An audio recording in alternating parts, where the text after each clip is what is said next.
Hi, I'm Regina Meredith, and I'm really excited to share a couple of points from my new book with Lee Harris called The Future Human, in which I ask his soul group, the Z's, questions about our future as the human species. Some really helpful information to help us slide with more grace into the future. And one of those topics is how to tell fact from fiction. And this is a very interesting topic to me because a few decades ago, I was speaking with my own soul group, and they said to me, we were actually talking about earth changes, and we were talking about the magnetic field at the time. And they said the magnetic field is what really supports the human mind. It works on a frequency base that needs strong magnetic field to operate well, functionally, clearly. And so that was about 4 decades ago, by the way. So time has gone on. We've learned a lot more about those magnetic fields, which I'll share some of with you. And they said that what happens is there comes a time when the magnetic field appears to be dissipating. And at that time, one of the final telltale signs will be that it's very difficult for people to tell truth from fiction. And I think all of us understand we're kind of in that place right now. And I would not necessarily, this is not a scary thing, by the way, I would not necessarily attribute it to the dissipating magnetic field, although there is kind of a slowing down at the moment that will pick back up again. But also the way we've conditioned our minds at the time. I didn't know to ask about AI. I knew nothing about it, but the Z's. Now is the time. And I did talk to Z's about AI, truth, how the mind matrix is going to work, and how to determine truth from fiction. So to me, one of the beautiful points of the book, and this is really right toward the very beginning of our book, it talks about how the very fabric of our reality as we know it, which is based on consciousness. Of course, everything is based on consciousness and frequency.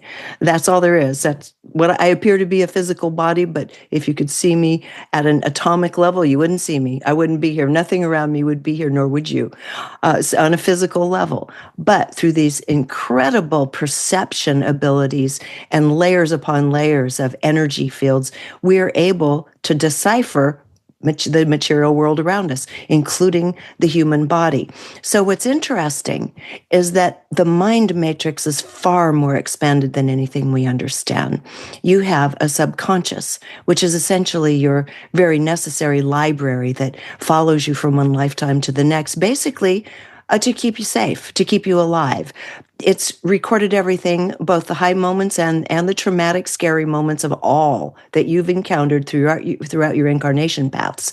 And so here you have this body of information and loaded with all kinds of emotional triggers that are easy to trip, as you well know, but the point of it is to keep you safe, keep your body going.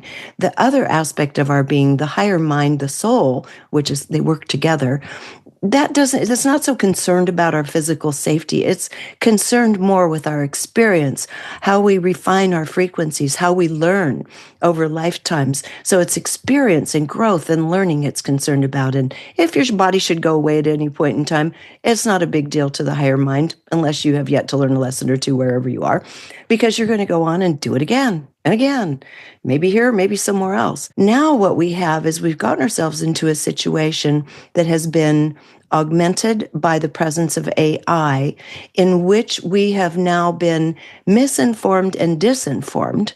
Doesn't matter whose side you're on. Both sides, this pertains to both sides, have been misinformed and disinformed. And some would say deliberately, yes, there are those beings who have been interfering with us who are going to be loosening their grip because they don't have a choice. And the reason is because everything within our cosmos has this incredible new consciousness flowing through it. The consciousness I spoke of in the very beginning that is creating a completely different nature of reality. And one of the things in this happening is that our minds cannot keep up with it. And the Z's were very clear to say, there's no way for the conscious mind, this little noodle who makes our little everyday decisions and thinks it's the boss when it's not. Actually, it's the least powerful part of our mind, is this little one that makes decisions. Our superconscious, in other words, our higher mind, our soul, and our subconscious have far more sway over what happens with our mind.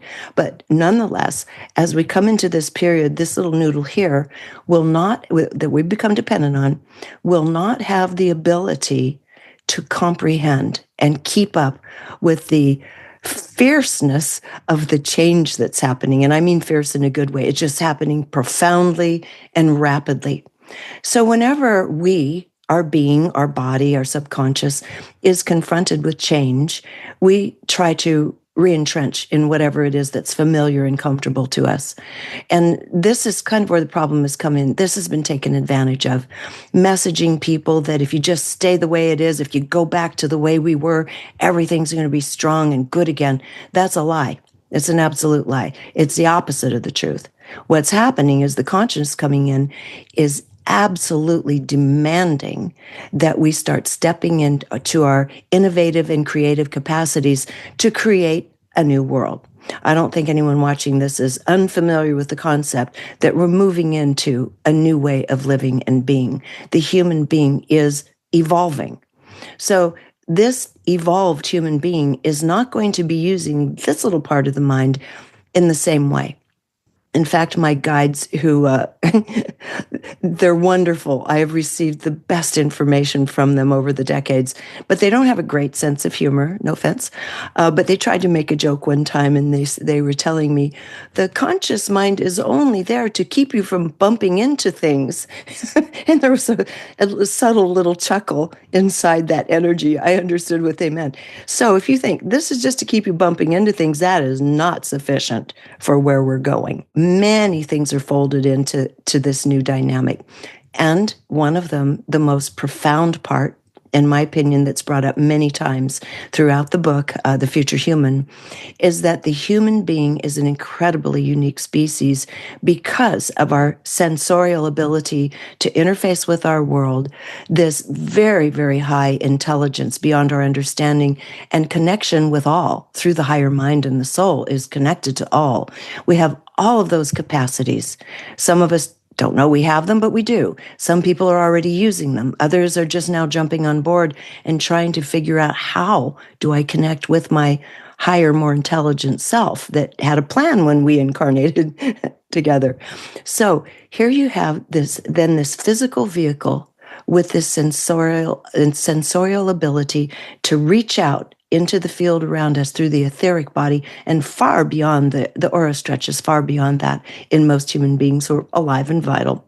And it's constantly interfacing with fields of information, because that's all this is. Everything you see here, everything surrounding you is just fields of information that have been created through our desire, our thought, and our will into this thing you see now. And look around you in your life. Your home is reflective of your desire, what you've created, unless you're living with someone who's really bossy and says you have to have it their way, but forget that. Generally speaking, then it's their world they've created. So it's a world that we are creating. There's no way around that. And I know oftentimes people will say, that's not fair. I was born into a hard circumstance. And also look at populations around the world that were born into even more difficult circumstances. But the bottom line here is really simple. We have all had tragic lives in the past. We've all had some more interesting and more beautiful lives and less resistance in the past. Most of us as souls who have been incarnating on Earth have been through the gamut. So what you're seeing now in any population or any other person around you, including yourself, is nothing but a pixel of where you are right now. That means the soul came and chose to incarnate at this incredible time in history. This hasn't happened.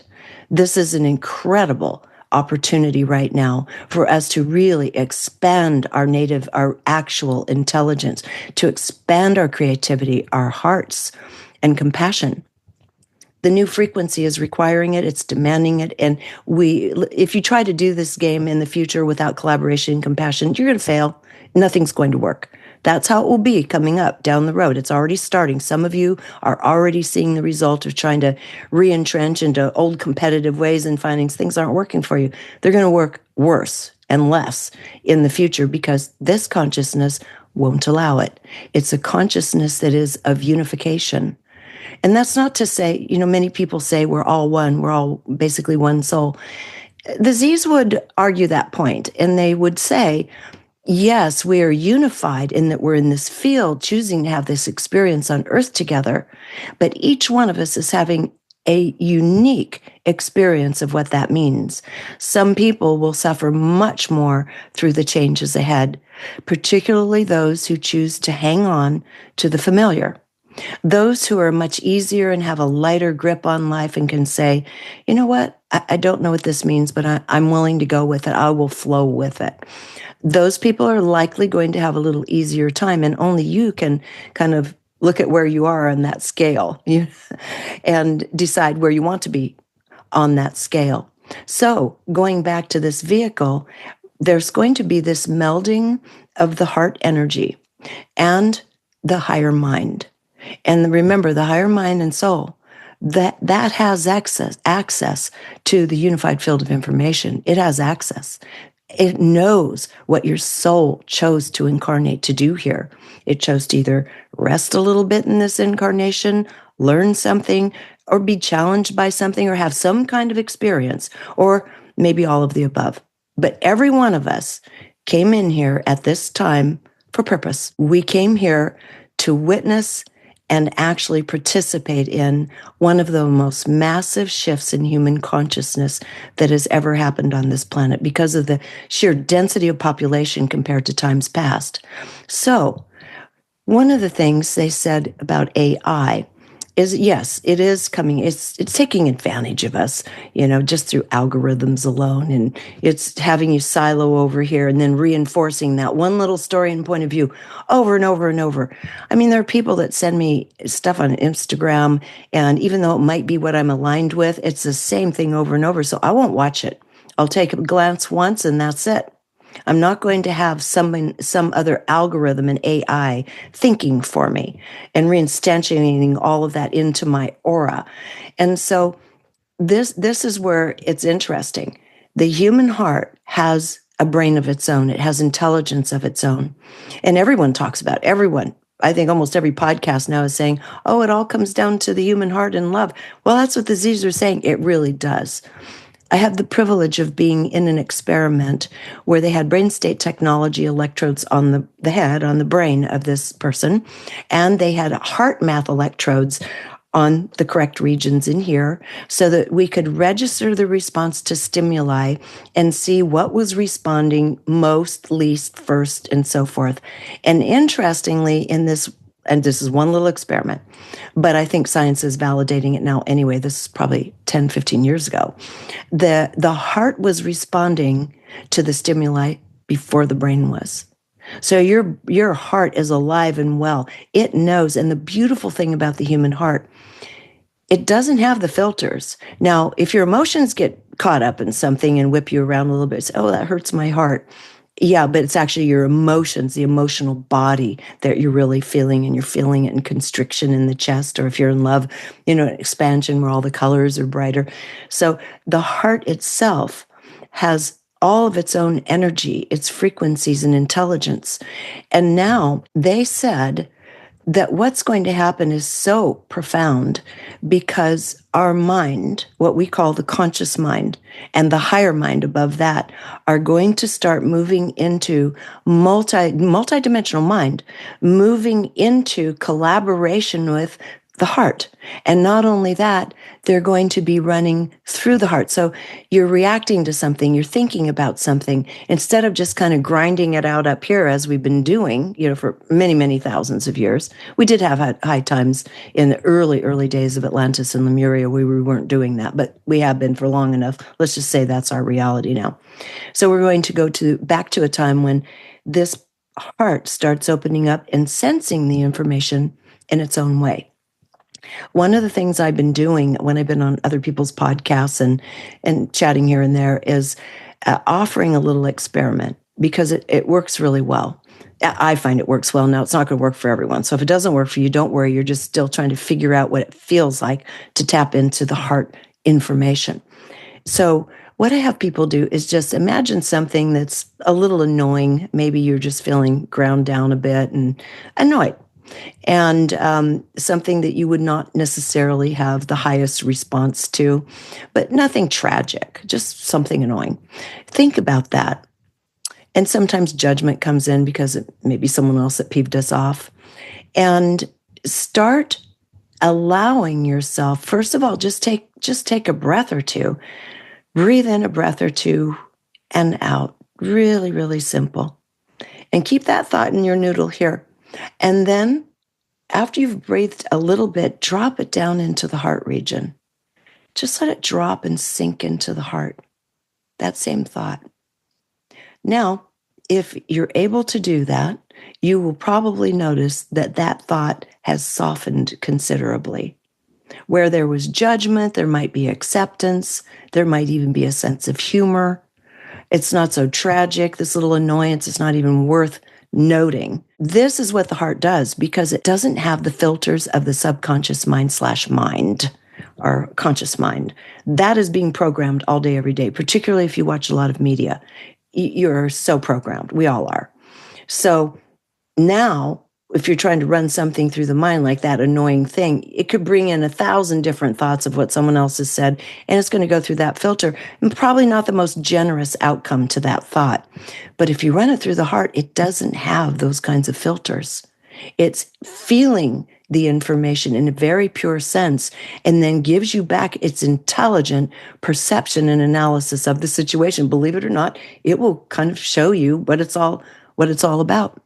So using the body, particularly the heart, the whole body is giving you information all day long. You know when your throat's constricting. You know when your chest hurts because somebody just said something that was very painful. You know when you feel like you kind of been kicked in the guts, by some kind of slight or offense or fear, for heaven's sake. That's a whole nother subject. The body's always registering. So now what we need to do is start turning to the body instead of the mind. Instead of always going, they say, the Z's were saying, you always go out there looking for your information. The best place to go is right here in this incredible tuning fork called the human body with all of its dimensions and layers. They said that in the end, as AI progresses, and it's going to progress, in one part of the book, they said it will progress to the point where in another roughly decade or so, it will appear to be sentient and have its own force of will, and it will be a confusing time for humanity to figure out how to engage with it. But they said AI has visited this planet before. This is not the first time. In other ancient cultures, it was here, and it's visited most other planets out there. Every species who helps create this for its own convenience has to contend with their creation when it becomes more efficient than the being. So, and I wouldn't say the being, really in this case, our biological being and mind, chemical mind. So they said, as you start moving into this incredible collaboration between the human heart and all these other multidimensional layers of mind, that is the very thing that is going to distinguish us from AI.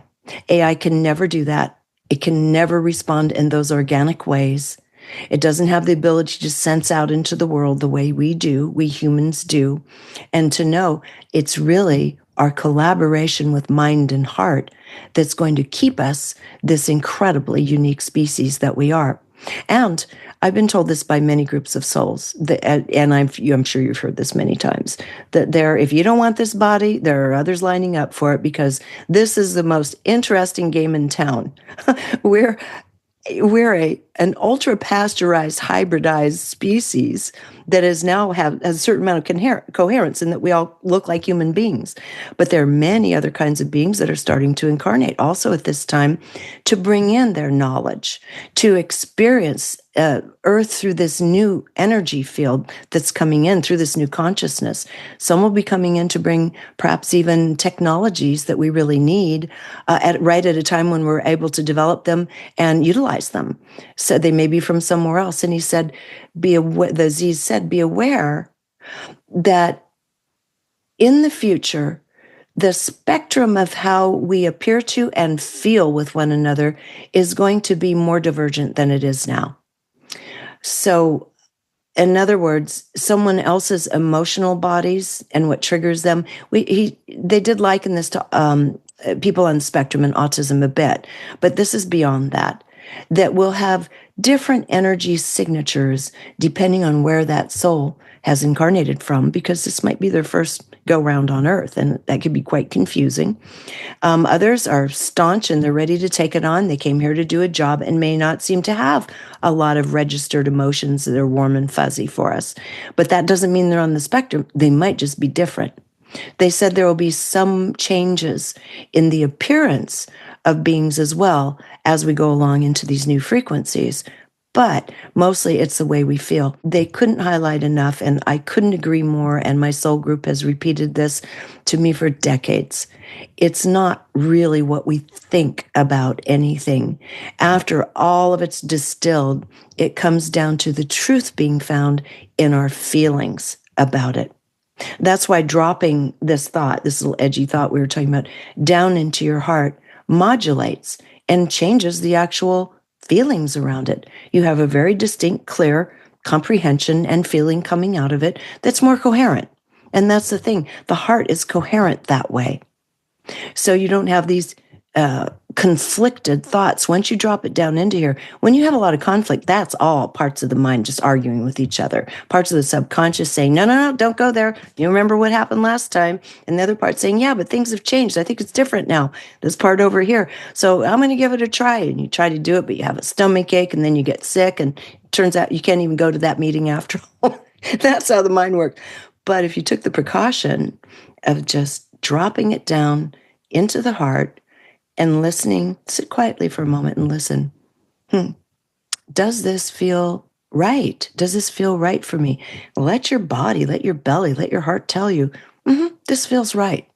Now, there's another thing, and this is something, I was in a meditation a few weeks ago, and this is what was shared with me.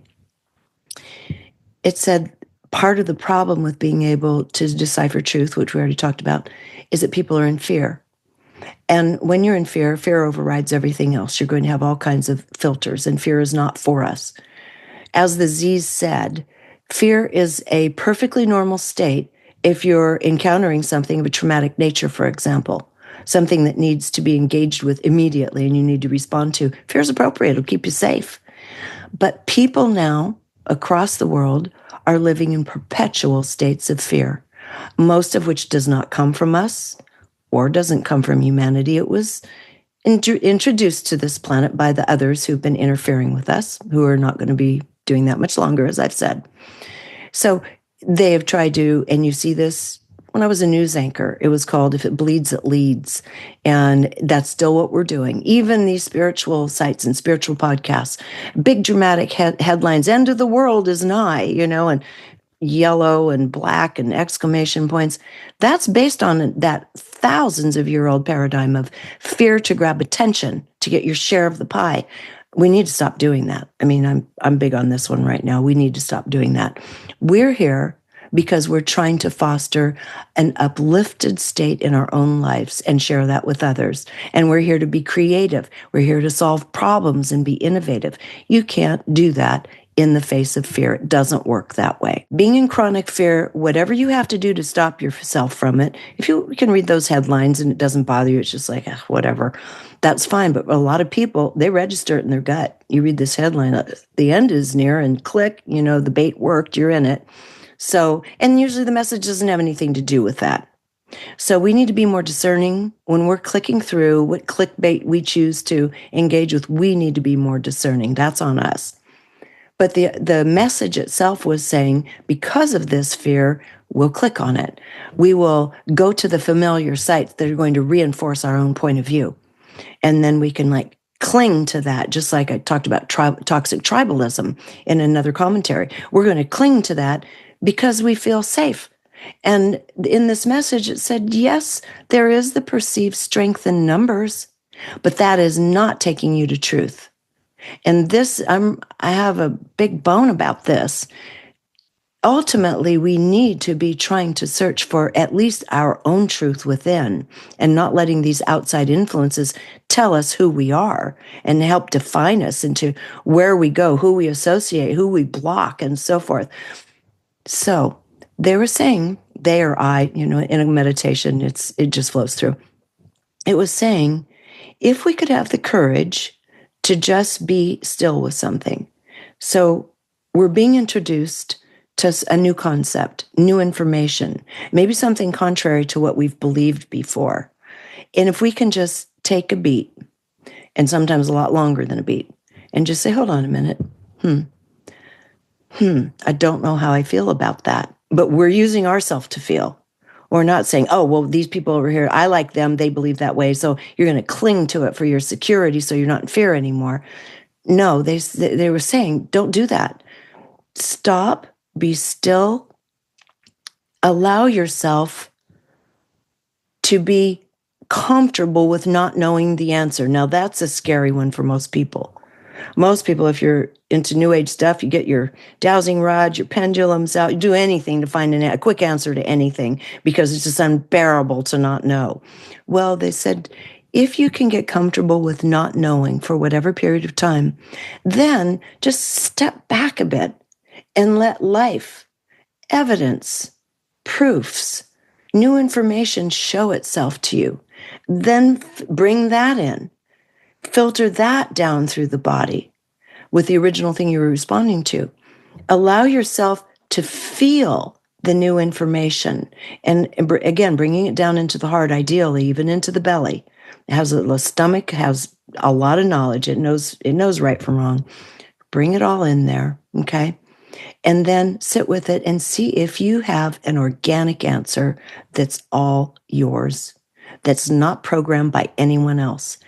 The only way that really happens is if we do take a beat and stop and say, I'm not sure about that. Let me think about that. And even more, let me feel about that. So nothing wrong with using this brain. This is great for gathering data. I do a lot of it. Yeah, I read a lot. I research a lot. It's great for that. So go crunch some data, try to appeal to a sense of fairness in yourself. Take a little data from here or there, everywhere. Throw it in the hopper and kind of see what this comes up with. Drop it into the body and see what's making sense. Then you have a true answer. Now, this is how we're going to get ourselves back. This is how we become sovereign again. We do not become sovereign by jumping into the boat of other people who think and feel exactly like us. That will not bring us closer to truth, and it won't bring us closer to sovereignty. And I think right now that is exactly what the world is demanding of us. If you're watching this, you're someone that cares about these things. The new consciousness, recap, you're not going to find it with this. You're not going to be able to comprehend the profundity and speed at which things are changing and are going to change. We know we're going to go through a rough patch here. It's already started. So we know things are going to crumble. And rather than, okay, cry for a minute, have a beer. When it's over and you wake up in the morning, say, okay, what can I do now to positively interface with this new reality, with this change? Maybe you're a person that likes to protest. You're going to protest it somewhere with the corporation. Maybe you're someone that's going to get to the ground in your own home, look through the budget and say, you know what? I don't want to do business with it anymore. I'm going to cut that out. Find your own way to be innovative after you've gotten done crying into your beer for a moment or two. And because that is the new way. It's going to move so fast. If you don't go there, something will happen. It will make that choice for you. So to respond, be flexible, respond, step back, take a moment, ask questions. What do I believe? Allow your mind matrix to come together, analyze what you need to, drop it into the heart, drop it into the tummy, solar plexus, see how you feel. Now you're becoming a sovereign human being again. We've lost a tremendous amount of our sovereignty to the world, number one, the last 200 years of scientific materialism, just the way the way the medical field tries to run our bodies as disparate parts that have nothing to do with each other, no less nothing to do with our soul, right? So we already know how it doesn't work on that level. We know how our corporations aren't working. We know that there is all kinds of room for improvement in virtually all institutions. And we need to start cutting out what doesn't work for us where we have power, but mostly implementing our own desire, intuition, and creativity and innovation. That's what this new consciousness is asking for. So why not give it to them? It's a lot more fun than sitting around crying over what's not happening anymore. I think that's a decent encapsulation. Step back. Don't buy what you hear. Don't buy it. Just don't. Stop for a minute and drop it down and see if there's truth in it for you.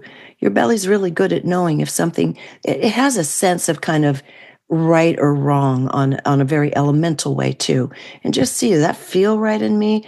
And then figure it out from there. The heart will give you a little bit more refined information, much more refined information. So you've got this glorious body with 5 senses here in this incredibly rich landscape of planet Earth with biodiversity, emotional diversity. We are so diverse, all this creativity. This is an amazing playground. And for those of you that say, oh, I can't wait to get out of here, it's the worst it's ever been. Nope, it is not. It's way lighter and kinder than it used to be even 100 years ago. We're just going through changes and we're going crazy because we have too much data being thrown at us. So, snip it, unplug from that stream for a little bit until you can feel yourself again. And then you'll realize people are good. Most people are kind. Most people have a type of generosity that beings from other planets marvel at. They marvel at our creativity and just random kindness and generosity that doesn't necessarily have a payoff, but we do it because we're compelled to do it. We're human. So have a lot of respect for yourself.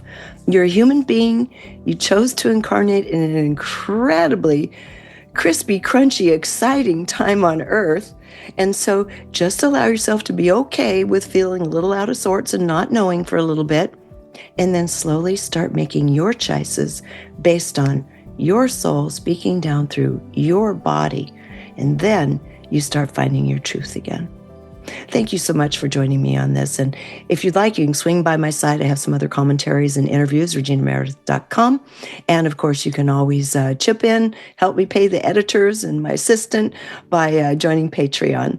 Meanwhile, I thank you very much for taking the time to watch this because we're all going to lift this thing up together. If you like this content, please feel free to help by donating to Patreon for as little as $5 a month. Helps keep the lights on, the pieces edited, social media rolling, etc. for my wonderful little crew. In addition, you can sign up for my newsletter. That'll give you access to a download of this amazing human origin story that you've likely never heard before. I think you're going to love it. Thank you.